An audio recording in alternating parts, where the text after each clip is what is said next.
Good afternoon, everybody. It's about 3:05, so I think we'll go ahead and get started. We still got some people coming in the room, and I'll pay close attention to that. My name is Joe Benish. I own the Ingenuity Company. I'm also a past president of the Chamber. I want to welcome everybody to the July Development Insights Group, or DIG, program for July. And with that, I want to just send it over to Jennifer to acknowledge some of our sponsors as we get started. So Jennifer, take it away.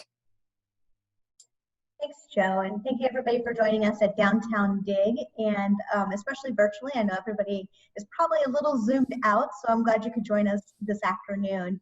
If this is your first time to Downtown DIG, a little about it. It stands for Development Insights Group, and it was started in 2015 with an effort to keep our members informed of what's happening in their backyard and to allow them to have some input as well. So I'm excited you can join us today. This series is made possible by our presenting sponsor, which is Terracon, and you'll hear from Jeff Magner from Terracon shortly. In addition, we have gold sponsors of the series: the City of Des Moines Office of Economic Development, Mid-American Energy, Rickma Properties, and the Iowa Architectural Foundation, and I applaud them for their support of the series. In addition to that, we have additional sponsors: American Marking, Confluence Inc., Hanson Company, Epic Studio, Newman Brothers, and Tri-City Electric. And because of all of their support, we're able to offer this on a monthly basis. I also want to thank our DIG committee for putting these programs together. They work very hard, and I'll make sure to put in the chat who's all involved with the DIG committee, but please reach out and thank them for their work as well. So with that, I'm going to hand it over to, I believe, Jeff Magner. Thanks, Jennifer. Everybody hear me okay? Mm-hmm. Excellent. Well, just wanted to say thank you again to our sponsors and our event that we have this month. We're kind of getting back to our roots, and we're going to be hearing about one of the upcoming changes proposed here in our downtown area. And along Mulberry Street, we've got a lot of things happening over there, and we're going to hear some of the proposed programming and things that are coming up. Our DIG committee came up with this idea, and Zane with Shift was instrumental in putting this together. I want to thank Zane for his thoughts and thoughtful process in pulling this together. And I'll just go ahead and introduce Zane. And I know we've got a lot packed into this, and I don't want to take away any of their time. So Zane, you can go ahead and take it from here. You bet. Can everybody hear us okay? All right, awesome. Well, again, thank everybody for joining us. I will do my best to kind of jump right in. And do I need to press share screen, Joe, and then you give it to me, or? You should have control now, Zane. Okay, so maybe when people let me know, can you see my screen? There you go, down one. There you go, now it should. Melissa's telling me it should be good. Is everybody good? Yep, we can see it. Awesome. Great. Well, again, thanks everybody. I am going to very quickly turn it over here to Melissa, obviously as the person who is in charge of the operations of CISS. But she did kind of get us connected, and as the DIG committee shared, this was a great opportunity. Ideally, we wanted to roll this out via a town center meeting, and obviously much earlier in the year. So we were certainly conflicted, but when this opportunity to present through DIG came up, we thought it was a good opportunity for us to do it, getting as big of an audience that we had hoped to get in real life. So this is the first time really the four of us have been together for a really long time, but we've been working on this since September. So with that, I'll kind of stop, turn it over to Melissa, let her talk a little bit more about what we've been doing and why we've been doing it. Yeah, thanks, Zane. First and foremost, I just want to take an opportunity to thank the DIG committee for allowing us an opportunity to share the vision that we have here on Mulberry Street, and 10 months worth of hard work by this group here at Shift as a neighbor, and we share this corridor together. So it's just a beautiful partnership that's been created. Really want to give a special thanks to Meredith Corp for helping us financially fund this study, as well as Wells Fargo, and our friends at Nationwide. Really, between the three of them, what you see here today really would not have been possible. So I just want a special thanks to them for helping us turn this vision into a reality, and we'll get to that a little bit more in a second. Just real quick background on Central Iowa Shelter. In 1992, we started as Churches United after 5 individuals had perished on the streets of Des Moines after being denied shelter elsewhere in the community. We very quickly moved with the support of Bill Knapp to creating the building on Mulberry Street that now houses DMARC. And then again in 2012, we built with Jim County the building that we're in today, which is over 42,000 square feet. So much of the history of CISS has really been about the vision that we all have, and that is to provide growth to all with courage and opportunity. And this is no different. We lean into those courageous conversations, and one of which is to really understand and to be a better neighbor within our community. And we all know what that means when it comes to looking at the person who lives across the street. But for us, it's for people who carry that invisible briefcase. And we all have one. We all have stories. We all have experiences that matter. And the clients that we serve every day at CISS are no different. And they are great value to our community once you peel back the layers of the onion. So in this next image, I just want to share a little bit more about the services that we offer at CISS. You know, we're really a one-stop shop within our existing building, offering 3 job training programs between Mulberry Farm and Food, our community kitchen, and our janitorial programs. We have a full healthcare clinic with our partners at Primary Healthcare. We have job training programs, again, with our partners at Project Iowa. And we have a clothing closet, a food pantry, computer lab, classroom space, and a plethora of programs to serve people in all walks of life, including our veterans on our 3rd floor. So you saw the image at the very beginning of the PowerPoint slide, and that's that tent camp. And in 2017, many of you may remember when over 40 tents had popped up in the water retention basin outside of our main building. It was heartbreaking for our team to know that inside our doors, we were already at capacity with over 200 people in our emergency shelter. For those that don't know, we only have 150 beds. And then to see so many people who were out in the freezing cold as it turned into January, February of 2018. I know Jack Hatch and Michael Kiernan are on the call today, and I just want to say thank you to them. They've stuck with us really for the last 2 years. They've helped us apply to the National Housing Trust Fund, to our friends at Federal Home Loan Bank, in the state of Iowa, in the city of Des Moines, to build an additional 24 units for our community to house those individuals that broke our heart in 2017. But the story doesn't stop there. From that moment on, we envisioned an opportunity to do more, and what does more look like? So if anybody knows this book, feel free to raise your hand if you're at all involved in those reactions on Zoom. But also think that I saw it on Mulberry Street, believe it or not, was a story that was on my bookshelf that my mother gave me shortly after taking this job at CISS. And it's a story about a little boy who walked down Mulberry Street. It's a story about a little boy who walked down Mulberry Street and he saw a horse with a buggy, and he had a fantasy and he had a dream. And when he got home, he only told his father about the horse and buggy, but he had a vision of something much greater and much more. And so this is the story today, and it's a story I believe that you cannot beat. And at the end of the day, I know that you'll say that you saw it on Mulberry Street. So Zane and Shift helped make this a reality. As you can see in this graph, we're neighbors. We're in this together, similar to those other community partners I mentioned before. Meredith, Nationwide, are strong partners of CISS and have always kept it real for us on how we can constantly look at opportunities to improve, and this one is no different. So I'm going to hand this back off to Zane and his team here at Shift, and I look forward to talking to you more here at the end of the day. Perfect. Thanks, Melissa.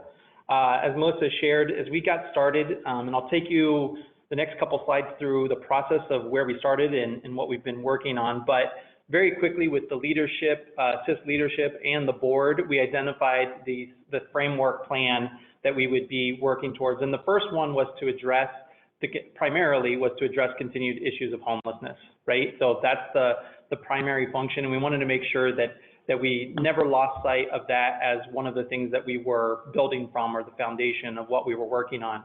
And secondly, though, was to Melissa's point on the Mulberry Street and the dreaming, what opportunities are out there for neighborhood improvement, and how can we, the things that we maybe see, how can we, take the little, the horse in the carriage and turn it into something amazing. So we want to do, to some degree, try to explore and blend those together. And I won't go into the next piece, but, there were three primary components that we were trying to get out of this. At the end of it, we want to understand a way that we can guide capital investment for real estate into this site. So through CISS, being able to strategically look at it and identify and plan for the right types of spaces and places that not only CISS staff and clients, but all of the community partners and the greater neighborhood in the metro would be excited about. And then finally, to that excitement point, how can we inspire us all to do, as not only, again, like Shift as a local partner, or very much in the neighborhood partner, how can we inspire any and all of us to help in this effort? So that's primarily the pieces that we were operating out from a leadership visioning perspective. So from a process, where we did is August 6th of 2019, we kicked off. We had big goals even then of December. I think we were going to roll this out. So, there's good and bad things with delays in projects. And, from the August to December, which was the original time frame, there were things that we learned, in that discovery process. But that process continued on into the beginning of this year, which then hit into COVID, which slowed things down, and specifically trying to get groups of stakeholders together to meet and learn what the stakeholders were identifying. So we did two surveys, one in, I think, December, and then one in follow-up in January. So sort of a long form version survey and then a short form version survey. And then we held 12 to 13 stakeholder meetings with different identified groups that we invited and kind of walked them through the process. And it was all done virtually because of the time that we were in, very similar to today. So after we completed that in May, then we continued to define exactly what the program was. So from there, what you'll see, or what you'll started to see a little bit later, are the conclusions of what we found in the programming session. And then we developed different concepts and different ideas that we, shared with the board and got approval on a concept. And from there, we are creating a final delivery, which includes this presentation, which was again initially set to be a town hall meeting, as well as we will do a final workbook for CISS to use as a framework for their strategic planning throughout this year, and hopefully for many years to come. So from August to the end of this year, I think will be strategy and planning for CISS. And then after that, hopefully it's opportunities for project implementation, not only for them, but hopefully for many others that are either on the call or are interested in participating on the project. So I'm going to turn it over to Elizabeth with Shift to kind of walk through everything that we learned. And this primarily, first part focuses on what we saw as we began this process. So kind of what we started to discover. Okay. And I will mute us. Can everyone hear me? You're good, Elizabeth. Okay, thanks. All right, so I'm Elizabeth. I'm a part of the Shift team, and I just want to say thank you for inviting us today. So this site, as many of you know, offers a lot of opportunities as well as a lot of challenges. So it's not only a gateway and adjacent to many thriving neighborhoods, it has plenty of undeveloped sites, and it has a vibrant art and cultural district right next door, as well as these opportunities. Like I said, there are lots of challenges. So as an active community member, we concur with a lot of the feedback that we heard from our surveys. There is a lack of activity along Mulberry Street. Many people try to avoid walking down the street if possible, because of the vacant lots and the lack of attractions, and probably because of the unwanted community. All right, next. So yeah, just looking a few blocks away, we find a really different picture. There's active street life, lots of new development, plenty of attractions, a lively community, and a very diverse mixed use. Okay, so taking a step back, so looking at kind of the macro perspective and zooming out, we notice, excuse me, just in this district, the lack of current development, as well as the parkway creating a mental barrier. It really feels like the edge of downtown.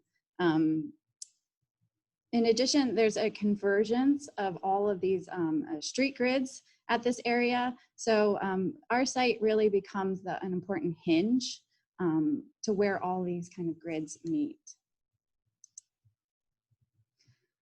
So in the discovery phase, we learned what was needed via the CISS leadership and the board, along with our surveys and stakeholder meetings.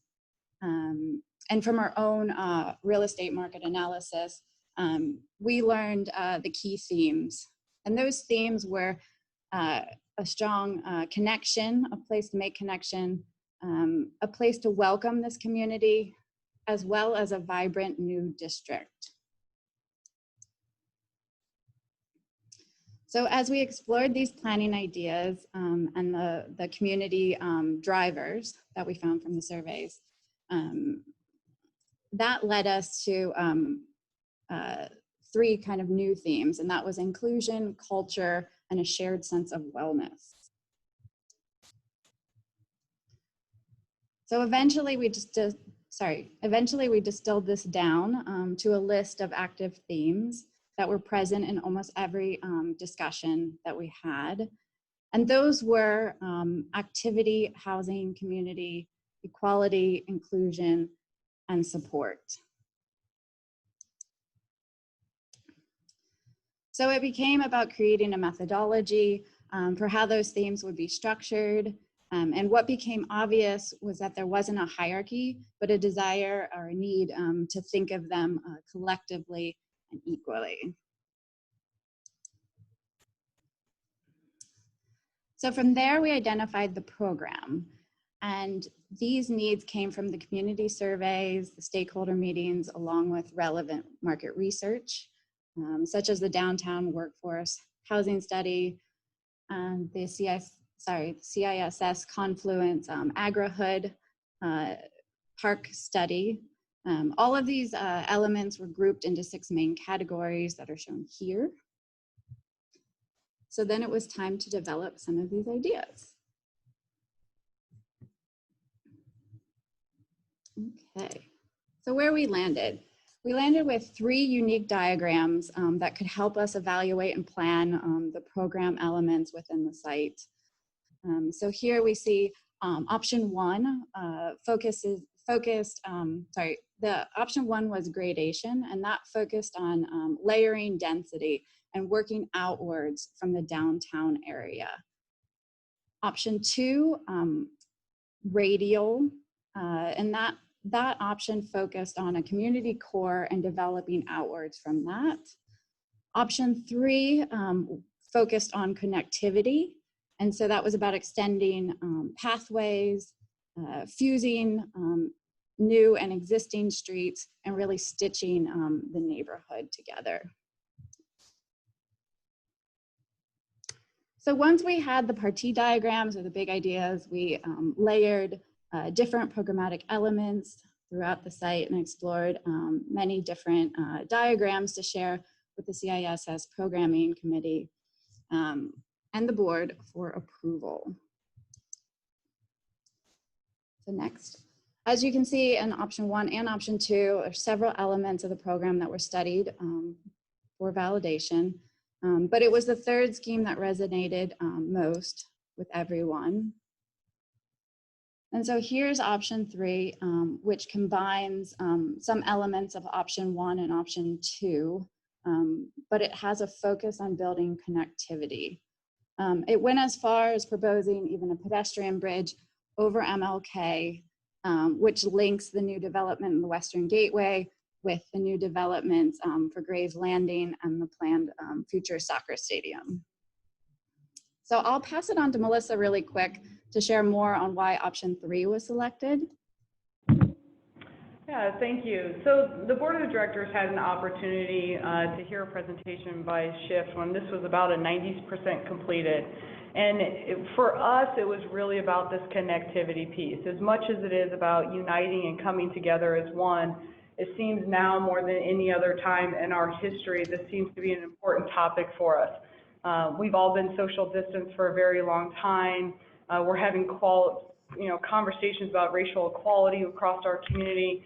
And when I mentioned very early on about how we all carry that invisible briefcase, we all have these stories. We have community members that are struggling with mental health and substance abuse, regardless of their socioeconomic status, that it was very important for us to come together and intersect and connect our worlds. At the same time, it was also very important for us to help individuals that were staying within our emergency shelter or within our existing apartments to transition back out to society and become self-sufficient and to be active members of our community.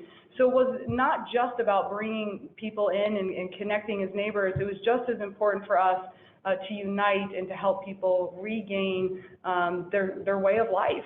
And that's really what brought this together, is how we looked at option 1 and option 2, but it was really option 3 that spoke to us more than anything about that neighbor conversation. Yeah, great. So hence the name Building Bridges that was selected for our final conceptual planning and design work. As we continued to explore the site design, we looked at improving community identity, opportunities for additional arts and cultural events, safer and intentional pedestrian pathways, and a greater inclusion and outreach to the surrounding neighborhoods.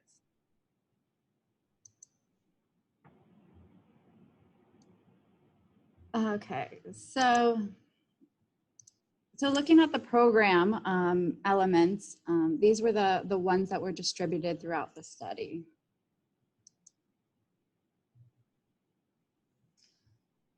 All right, so community wellness. There are several social determinants of health, and that's defined as conditions in which people are born, grow, live, work, and age. They include many factors such as neighborhood and physical environments and social support networks. In addition, it's also about access to healthcare. So our plan our site plans include plenty of areas for open public space, convenience, retail, and many other supportive health services. And those are identified on the screen in yellow. Oops, sorry, can you go back? Thanks. Honestly, office was probably one of the largest changes that we had from when we first started the study in 2019. The workplace needs have reduced significantly in the past few months for obvious reasons, nationally and locally. And those are identified in orange. Hospitality and entertainment includes arts, entertainment, recreation, as well as restaurants and bars. And these are important places for social engagement, but they also help keep the neighborhood active throughout the day and the night. Retail and commercial property, as you know, are intended spaces to generate a profit. Our site includes spaces for a laundromat, a convenience store, and a learning center. And bringing retail to this area really provides attractive amenities, not only for new residents, but for those who currently live there and for those without a car. So cultural and civic culture derives from a French word, which in turn derives from a Latin word, colere, which means to grow or cultivate and nurture. And our our study provides ample parks, public art gardens, and walkways, as well as public restrooms and showers.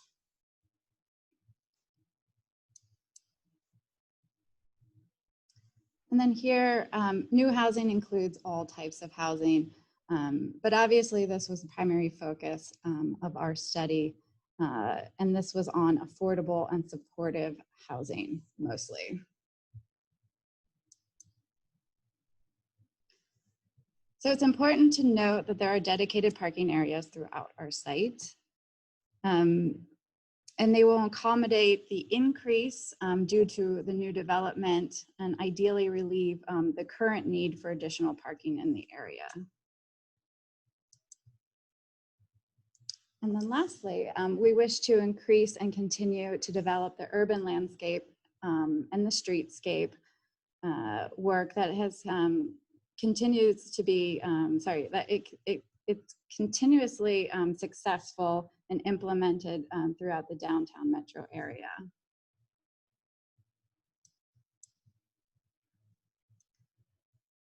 So using these precedent images, we want to inspire a place for people to get involved by creating a shared platform for community and a place to grow and nurture, not only plants and fun spaces, but also the sense of community. In addition, we shared lots of building precedents over the timeline of this study. And it's not just about creating spaces for these activities to happen, but we'd like to help visualize a place for all of this to actually happen. So we'd like to build inspiration with inspiring buildings. So with that, I'm going to turn it back over to Zane to walk us through our conceptual phasing and design. Awesome. Thanks, Elizabeth. So Elizabeth, great job. I know you were super not sure, along with Shelly, if we were going to be on schedule. And I can tell you we are on schedule. Yeah. So we weren't sure how that would go. So We are right on schedule. we are right on schedule. So I took a beat to congratulate you guys for keeping us on schedule. So again, from where we started or where we are currently, the next series of diagrams sort of walk through phasing of these projects. And again, you're seeing everything from just kind of a massing perspective. So going from the original diagrams that Elizabeth and Melissa talked through earlier from a planning perspective, to then growing those three-dimensionally and starting to understand what kind of spaces those buildings created, the scale of those buildings, what programming elements were in those buildings, and how did they map back to what, as Elizabeth was sharing, all of the things that the survey and the stakeholder meetings, as well as things like the downtown workforce housing study said that we were in need of. And we coupled that with, from the perspective of shift, we coupled that with our market research and what we know for potential users, who's looking for space, what space do we, from a real estate perspective, do we have too much of in this area, even though, you know, people might say we want it or we need it. So we tried to couple all of that information to create the work that you've seen to date from a programming. So then once we did that and understood the mapping, we tried to understand, okay, how could these buildings come online? And while certainly we're going to kind of walk through those here shortly, what we do know is this is all going to be wrong. But it's a roadmap to the future. It does look at ways that we could explore these. And I think mostly from our perspective, and again, talking from Shift's perspective and to some degree CISS, is this is about, again, getting to an inspiring, creating new conversations that will help to make some of these types of projects hopefully come to fruition in the coming, you know, weeks and months and even years. So you'll see, we looked at a timeline of 0 to 15 years and backed in how this site might fill out over time. So this first one is the current conditions. And again, highlighting two elements here. So everything that's in the new phase, or where we're talking about on the slide, is in the light blue color. So specifically, this is the addition that Melissa introduced in the beginning, as well as an exciting project that CISS is currently working on, which would be a future greenhouse or an expansion, new greenhouse, however you want to talk about it, in the blue just south of the existing CISS location in their current current configuration. So those are two projects that are actively being worked on and are hopefully going to be rolling out in the next however many months. So for our first phase, we looked at 1 to 3 years. And the first piece that we started to study were, again, the community garden, the agri-hood concept. And there was some great work done on that earlier this year that obviously incorporated itself into the site. So that was a Confluence helped explore a piece. So we stitched that in as an exciting element that we've been talking and working around. And so that's what's seen as the number one. The second project that we identified is a supportive housing project. Again, on the corner, on the sort of bordering the 15th, 16th streets and Mulberry Street on the far east side of the property. And then we bookended it with a potential project south of the Nationwide Garage, you know, assuming that development could and hopefully would happen along that whole front. So this becomes really now a new gateway for the Western Gateway as people are coming into downtown, and gives you a chance to say, this is where Western Gateway starts versus, you know, feeling like maybe Western Gateway doesn't start until maybe you get to Exile and past Teehees and a little bit on Walnut, but for sure when you get to the sculpture park. So hopefully extending that community, that Western Gateway community, all the way out to touch MLK.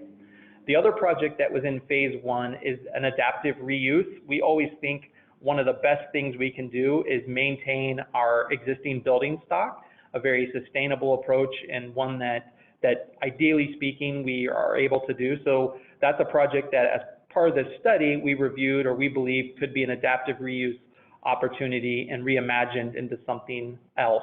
So we think that's a project that could start right away.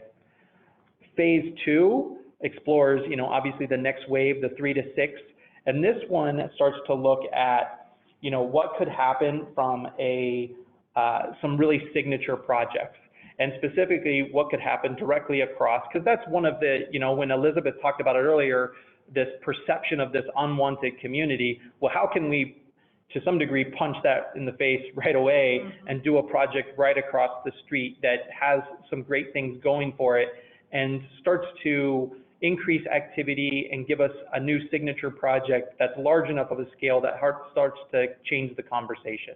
So that's the number 6 project across the street. And if you remember back to the diagrams that were showed earlier, programmatically, that's a very mixed use project, including community parking that works for these supporting buildings that are part of it, as well as hopefully additional parking for the existing businesses and the environment, you know, in this neighborhood. Right across, another one that we thought would be a continuation of the adaptive reuse concept is the building right on the corner adjacent to what we had, I think, labeled as number 3, if I remember right. And this is the Leserwitz building on the corner, which we thought would be another great adaptive reuse project that hopefully, you know, and honestly, and I'm sure maybe the current owners or developers would hope that would get filled up and started right away too. So that's a project that we would hope to be encouraged by all of this or new work to maybe start to come to fruition as well. And then one of the other larger signature projects that is really exciting to us is number 8, and that is the Social Impact Center. So again, programmatically, that building studies the potential for a nonprofit center as well as event space. And it also has some, again, with the focus of housing as a primary concern for homelessness, additional supportive housing as part of that project. So that's an exciting project that we would like to introduce as a signature building, a signature project.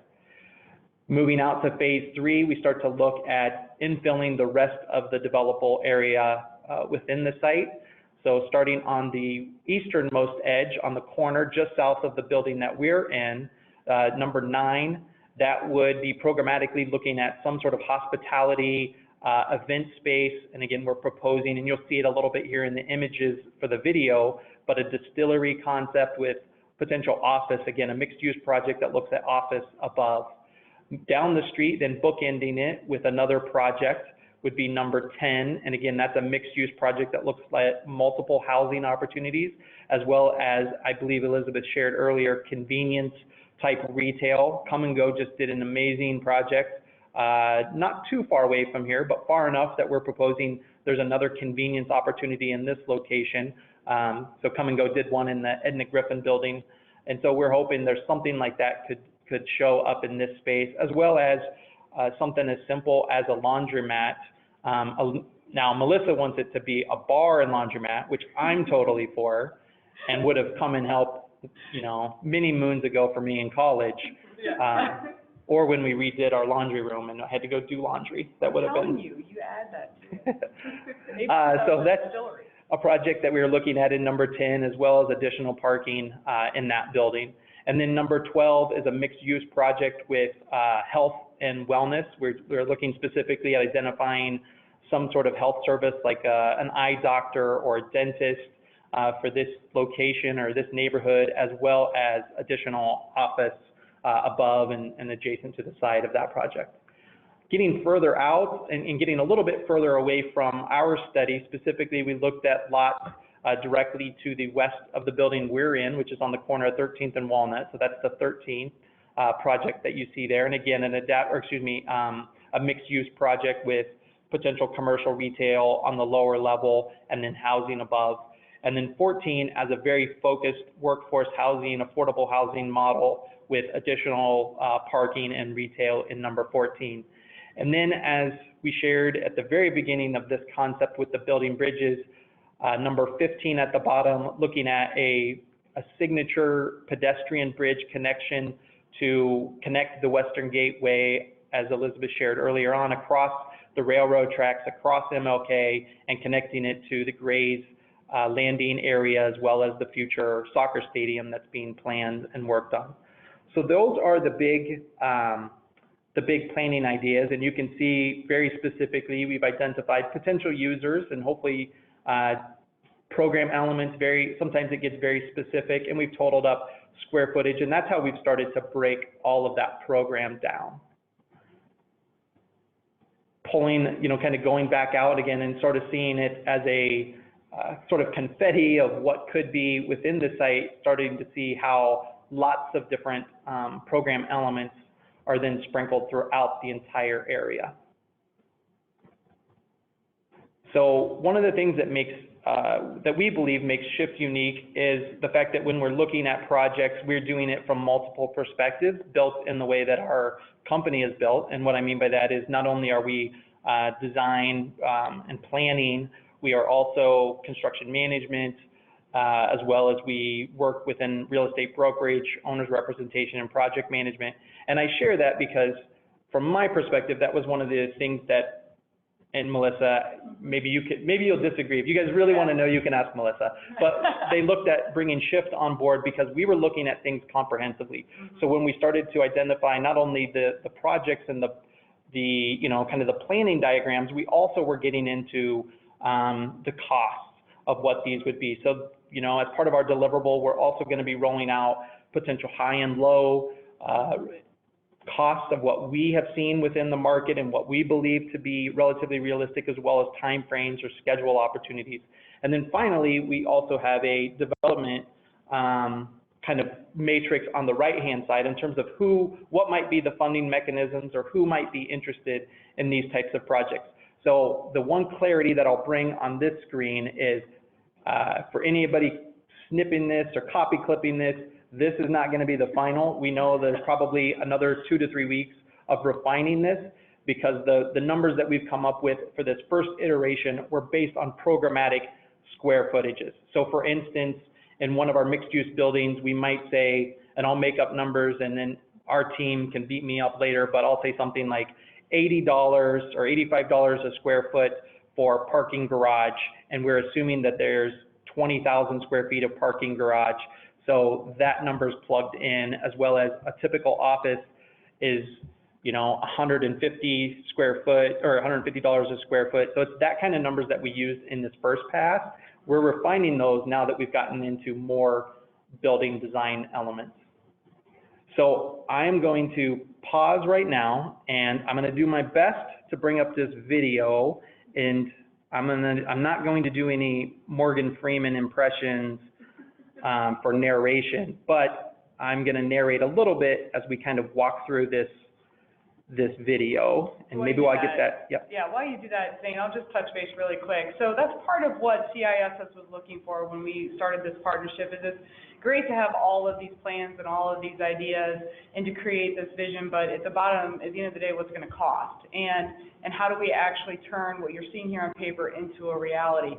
We know on the affordable housing and the workforce housing side, and on the initiatives that we are involved in through our mission at CISS, that they have specific funding streams that could pay for some of these items, but they put a cap on the cost per square foot, or they put a cap on the cost per unit. And so the team here at Shift was able to incorporate that into some of these units, whether it's a studio apartment, a 1-bedroom, 2-bedroom plus, all of those have caps on them that we get from the state as far as the cost, and that's what helped drive some of the housing side of it. So it's pretty close, but we really wanted to know what was it going to cost for us to turn this into a reality, and Shift is able to help us with that. So I'm going to do my best. Hopefully this video is going to play, and I apologize if there's a little bit of a lag. We're in the virtual world. We've kind of done our best to make it play. So I'm going to pause it real quick. It does move fast, so I'll pause it in a few locations. So can somebody give me confirmation that it started to play? Not yet. It's stuck, Zane. Okay. All right, so again, as you're moving across, we started from the southwest corner, or excuse me, the southeast corner of the project location, and we're moved now to the southwest corner and looking back over the site. So again, I'll take a few moments throughout this video to kind of pause and talk through some of the buildings in here. So just as we get started, moving across 16th, headed towards 15th Street and Mulberry, you're looking down on the right-hand side. I'll pause it here. On the right-hand side, again, looking at a supportive housing project, additional program underneath on the lower level. One of the things that we've talked about is potentially like a sobering center or some sort of wellness facility. Yes. Zane, the video isn't playing. We're stuck. Yeah.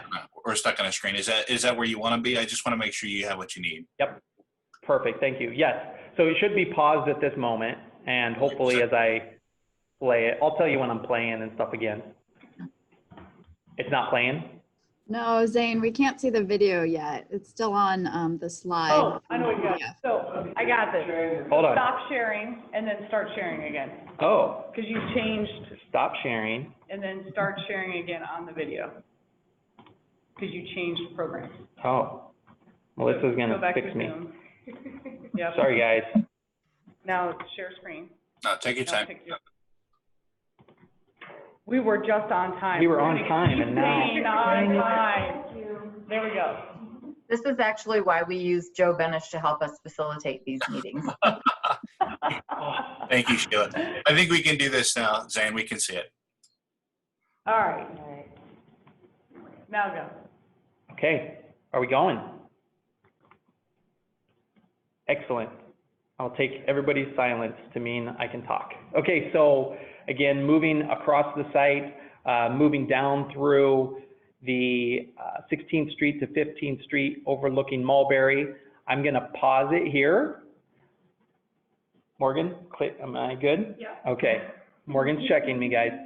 So again, on the right-hand side, you'll see the supportive housing project that we were working on, as well as the pedestrian bridge and plaza area. Flanking that on that plaza on the left-hand side is the social impact center that we're proposing. And then we're looking consistently at opportunities to grab unused space, such as what you're seeing at the very bottom of the screen, where the whistle, at least we're proposing a new whistle location, as well as a potential public facility as a pocket park location. So I'll turn the video back on. On the left-hand side of the screen, that's the mixed-use multifamily project with affordable housing as well as market rate. And then on the lower level, convenience retail and laundromat concept that we looked at. So that's what you're seeing on the left-hand side. And you'll spin around here to the right, and you get a chance to look back at the Social Impact Center. Again, nonprofits, office space, as well as event space up above for nonprofits to host. For some reason, we jumped down a little bit, but we're looking back up. This is a project, this is that large signature project, 3.5 stories of office space that's kind of stacked at the end of the parking garage. On the front of this building, we looked at a project, I'll pause it for a second, in Jackson Hole, Wyoming. It's a vertical garden project, which is essentially a greenhouse space that's attached to the front of a parking garage. It's roughly the same dimensions of this project, and it's had, I believe, relatively good success. So it's a project that we identified programmatically, could be some sort of a public-private partnership, an opportunity to team and work with CISS as well. As Melissa shared, we're in this neighborhood, we being Shift. My favorite thing to do is traveling to the other offices that we have is to go to Snooze and have a breakfast place. So not many breakfast places in this neighborhood, so we did explore. There was a sense for breakfast opportunities, so sorry guys, I plugged in one that I like. And then above that is an additional restaurant space that we looked at. On the right-hand side, you can start to see, again, a mixed-use project with lower level commercial retail specifically focused on an eye doctor in part of this diagram. And then above that, above that would be office space as well. We're going to go down one of the little park connections that we talked about, connecting the Mulberry Street to Walnut Street. And in the back of that, looked at a project along Walnut, which was a mixed-use housing project. This is another interesting program item on top of the parking that we looked at, which is 3 levels of parking, one level that's underground, one level that is at grade but entered off of Mulberry Street. And then as you could see, the 3rd level is actually entered on the far east side off of Falcon Drive, which is the area between that that we would need to keep.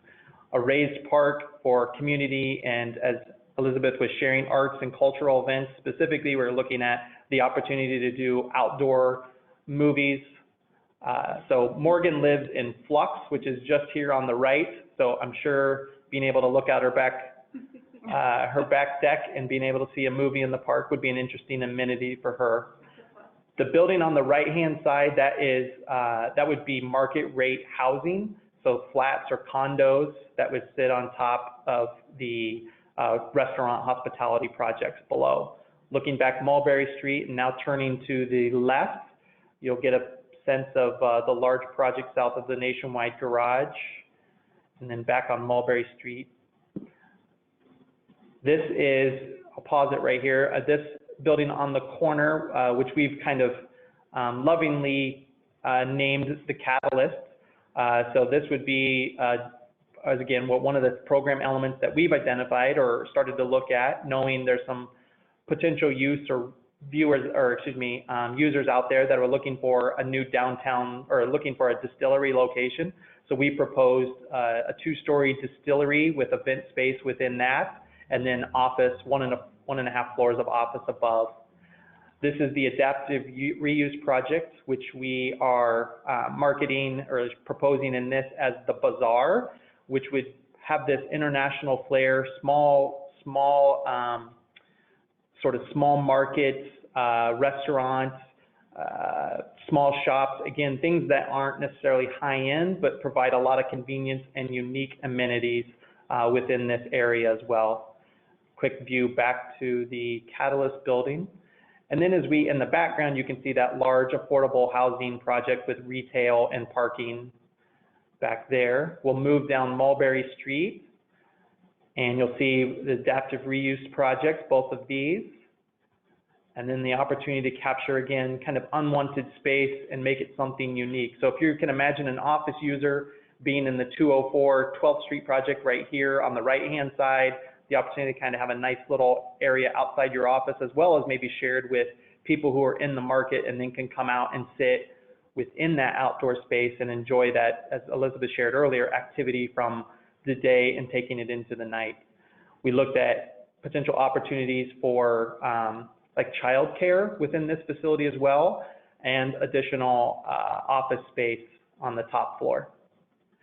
As you spin around, you'll kind of go around and see the last part of the project, which goes down 12th Street and looks at a large project which would made up of two primary components.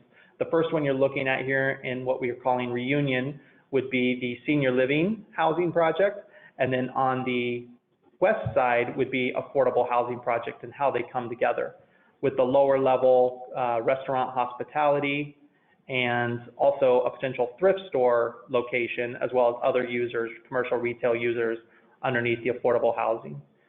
Final spin around through the project, looking back over the community gardens and the project as a whole. So I'm going to go ahead and pause it and stop this share, and then I share again, right, Melissa? Yep, sure again. You got it. And kind of give it back to Melissa for a second so she can maybe do the little call to action piece. So I hope all of you are left with the same level of goosebumps that I am. I was sharing with this group and with some board members last night that when you go back to that picture of the tent camps and the water retention basin and our team, I remember sitting there in my office saying, we have to do something, we have to do more. It makes me a little bit emotional to know how hard that was for our community. That was a lot of pain and a lot of hurt that came out of it, and to see the vision that Shift has provided for us because of your feedback in this community. 246 surveys, 12 different stakeholder groups, a report that really pulls together what our strategy can be for CISS in the future. And this is where you come in. We can't do this alone. We don't want to do this alone. This is your neighborhood as much as it is ours, and we want to partner with you. Whether you are a developer, a funder, somebody who wants to be an advocate, somebody who's our neighbor, we want to make this something that we do together as a community. The best part of this is the board of directors, and I know this, we don't have to do anything. You could do it all. We just want to partner with you. We could do all of it and hope that you come alongside us on this journey to figure out how we can best end homelessness in our community and make sure that it's sustainable by how we build self-sufficiency for people to regain even when their homelessness is short. So we hope that you will take some time. We know you're at your computers right now. You can type this into your internet browser. We can add this to the chat room for you. But we hope that you will take a few minutes and answer a brief survey. And this is where, from here, we want to build, and we want to build with you, and we can't do it alone. So please know, as excited as we are, as energized as we are as a mission, we hope today that you got the goosebumps, that you can go back and talk to your community about what you saw on Mulberry Street, because it's not just the horse and wagon, but we have an elaborate plan to do something that no one else has been able to do across this country. And also know this, I'll say, if you build it, they'll come, right? So we walk a tightrope, and that tightrope means we can't share it with too many people, but we have to share it with everybody. And you become that advocate, you become that voice that we need to make this a reality. So take the time, please, take a look at this survey, fill it out, and this is where the fun begins. Over the course of the next 2 weeks, I'm going to follow up with absolutely everybody who fills out that survey. My executive assistant, who's on the other end watching this, is going to be very busy scheduling a lot of those calls. But we really hope that you take an opportunity to look and see which project you're most interested in, so that we can do this together. So I'll pause right there. I want to thank everybody for their time. And one last shout out to our friends at Wells Fargo, Meredith, and Nationwide, and to everybody here at Shift who took so much time and passion and energy and put it into this project. It really is about a neighborhood, and all of you have stepped up and you've proven that. So I just want to say thank you to everybody, and look forward to talking to you here very soon. Thank you. I want to be sensitive. Yeah, I want to be sensitive to everybody's time. Joe, I'll let you take over kind of any outros. Okay. If people want to stay around and ask questions, or if there is any question, feel free to ask. Otherwise, in the survey, we do provide opportunities for you guys to write in questions there as well. So I'll turn it back over to you, Joe, and you tell us what to do next. Very good. Thank you, Zane. And thank you to our presenters. That was an outstanding presentation. Really, really great. I do have some questions recorded from the chat that I can pass on. I will keep the meeting open for a few minutes after the 4 o'clock hour. But as we're at time right now, I want to be fair with the people's time who have to hop off at 4 and turn it back over to Sheila to kind of take us home. But I want to thank everybody on my behalf. I want to thank everybody for being here. So with that, Sheila, why don't you take it away? Okay, thanks, Joe. Thanks very much. I just want to close with, again, thank you to all of the CISS presenters, Melissa, Elizabeth, and Zane, Elizabeth and Zane from Shift. This was a very interesting session, and the videos and the diagrams were especially fun to see, to try to envision what's happening here. Exciting. I do want to take just a quick minute. I want to thank everybody that's on our DIG committee today. These folks put in a lot of effort to make all of these events possible for you, and they've done such a great job, especially in this time of having to go with Zoom meetings to try to find interesting topics. But I wanted to just really quick run down the names. Jeff Magner, Brian Moffitt are the co-chairs for the committee. Ben Butsky, Scott Meeker, Dan Corin, by the way, Business Records 40 under 40, class of 20. Congratulations, Dan. Carrie Boyens, Matt Weller, Joe Dickinson, Nick Aldrich, Susan Judkins, and Nathan Scott. So if you know any of those guys, this is quite a list, a very impressive list of folks who are helping support the chamber by doing these DIG events. And a big thank you again to Joe Benish of the Ingenuity Company. He has been doing our Zoom sessions for not only DIG, but for several other events in the recent months. And if he wasn't a professional at this in the beginning, we've certainly given him the opportunity to hone his skills. And we are just very fortunate to have his professional help with these sessions. So another note, a reminder, Joe has recorded this session. It'll be made available and posted out there for you guys to take another look and go back and see within the next couple of days. And just thank you to all of you for joining us today. We hope you really enjoyed it. Have a good day. Thank you. Great, thank you. I just want to see myself later. Like, yeah, Liz, high yeah, five, high five. Liz. I see you, Liz. Hey, Zane. Yes, sir. One of the questions, if you just and I will keep it up until 4:05, 4:10 in that range, but just if you want to address it, Chris Maggard had a question. If the social club space had figured into the overall vision and how to interface with that, and if it played a role in your consideration. So I just wanted to just kind of throw that over to you. Certainly, a couple of things. Yes, definitely so. From exploring or what they were looking at doing, and I know there's some always potential overlap as projects are being proposed and looked at. I would say programmatically, the need is still there. So we're comfortable, and I think everyone is comfortable understanding that the program need is there. It's now who's gonna, not necessarily who's gonna do it first, but what is the best location, or how do we work together to create it? So I think that was definitely always in the eyes and concern of us looking at those programming moments. I will tell you that that project that we were pitching something very similar with the market, especially concept out there, was that project, the Leisure project, is currently being marketed as an adaptive reuse for an office space. So knowing that office has been down, that was one reason that we kind of shifted in the past few months and looked at something else in the neighborhood. That's our perspective from just a high level from a real estate perspective. I will tell you, CISS is currently working with the social club, and I'll turn it over to you to talk about some of that. Yeah, so very early on, when COVID started to become a real topic of conversation across our community, CISS implemented their emergency management plan and our protocols for continuity of operation to our building. We very quickly identified the second floor of the social club to help support our ongoing community kitchen program. We have 17 meal sites across this metropolitan area, as long as our business functions, so my office, our development, and our finance wings. So we're currently renting office space at the social club in order to be able to maintain our operation through COVID-19. We're scheduled to stay there through the I think the beginning of 2021, if I'm correct, Shelley. And we'll continue to use that for classroom space, for education, for job training, and for our kitchen. So it absolutely was on the radar during this discussion, trying to figure out long-term what that looks like. We're hoping that one of you on the call today will be a part of that solution.